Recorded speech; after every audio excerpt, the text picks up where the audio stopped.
கோரக்கர் மூலிகை வைத்தியசாலையில் இருந்து ஜெகதீஷன் ஆவலிப்பட்டி. இப்போ சாதாரணமாக பார்த்திங்கன்னா மூச்சு திணறல் ஏற்பட்டுரும்.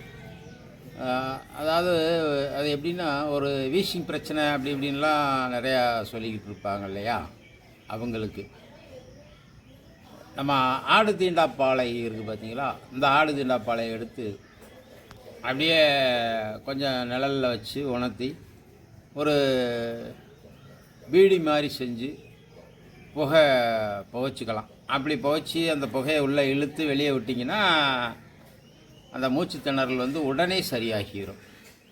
சரி ரைட்டு, அப்படியே சுத்த முடியல உங்களால், அந்த இதை பீடி மாதிரி சுத்த முடியல அப்படின்னு சொன்னால் கொஞ்சம் அடுப்பு கறியை வச்சு நெருப்பு உண்டு பண்ணி அதில் போடுங்க. அந்த தூளை போட்டு அப்படியே லைட்டாக தலையில் வந்து துணியை போட்டு அப்படியே மூடி அந்த ஆவியை, அந்த புகை வரும், அந்த புகையை வந்து நீங்கள் அப்படியே மேலே இழுத்து திரும்ப வெளியில் அப்படியே விட்டிங்கன்னா மூச்சு திணறல் வந்து அப்போவே அந்த டைமே சரியாகிடும்.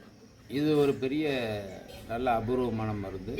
இதே மூச்சு திணறலுக்கு நீங்கள் வந்து ஒரு சில கஷாயங்கள் வச்சு குடிச்சிக்கலாம். இந்த புகையை இழுத்துட்டு 2 துளசி, 2 மிளகு, சீரகம், ஒரு துண்டு பட்டை, கிராம்பு ஒன்று, இதை போட்டு ஒரு கஷாயம் மாதிரி வச்சு இந்த கஷாயத்தை நல்லா உமிழ்நீரோடு சுவைச்சி சாப்பிடுங்க.